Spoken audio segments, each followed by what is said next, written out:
Maglingkod ng may malasakit, hindi ng may inggit. Ito po ang salita ng Diyos, ang ating gabay. Ngayon po ay Wednesday, August 19, 2026, ng ika-20 linggo sa karaniwang panahon. Sa buhay militar, napakahalaga ng pamumuno at malasakit. Ang commander, officer, squad leader, o NCO ay hindi lamang responsable sa accomplishment ng misyon.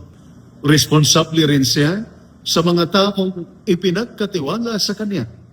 Sa unang pagbasa mula sa aklat ni Propeta Ezekiel, chapter 34, verses 1 to 11, pinagsabihan ng Diyos ang masasamang pastol ng Israel.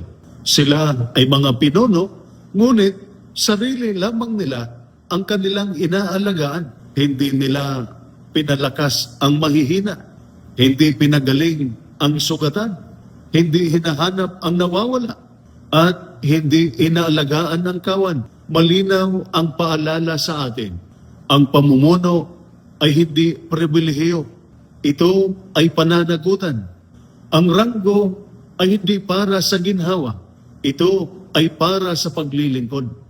Ang authority ay hindi para sa sariling pakinabang. Ito ay para sa pangangalaga, proteksyon, at paggabay sa kapwa. Ang tunay na leader ay napapansin ang kawal na pagod. Ang tunay na leader ay nakikinig sa tahimik. Ang tunay na leader ay nagpoprotekta sa mahina. Ang tunay na leader ay naghahanap sa kasamahang unti-unti naliligaw. Sa ating ebanghelyo, mula sa ebanghelyo ni San Mateo, chapter 20, verses 1 to 16, ikwinento na Jesus ang mga maggagawa sa ubasan. May naunang nagtrabaho, may nahuli. Ngunit lahat ay tumanggap ng kabutihang loob ng may-ari. Nagreklamo ang nauna dahil nainggit sila. Minsan, tayo rin ay nagkukumpara. Sinasabi natin, mas matagal akong naglilikod. Mas marami akong isinakripisyo. O bakit siya ang kinikilala? Ngunit paalala ng Diyos, huwag hayaang sirain ng inggit ang pasasalamat.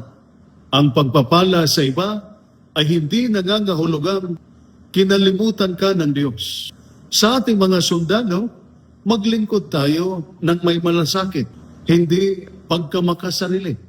Maglingkod ng may pasasalamat, hindi inggit. Maglingkod ng tapat kahit walang nakakakita.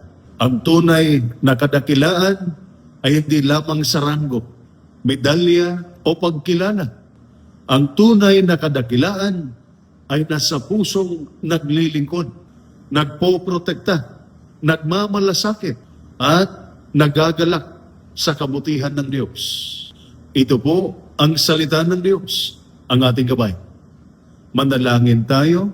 Panginoong Jesus, mabuting pastol, turuan mo ang aming mga kawal na maglingkod ng may malasakit, kababaang loob at pasasalamat. Alisin mo sa aming puso ang inggit at pagkamakasarili.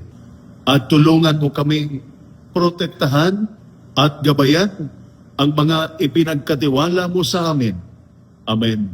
At sumainyo at sa inyong pamilya ang pagpapala ng makapangyarihang Diyos, Ama, Anak, at Espiritu Santo. Amen.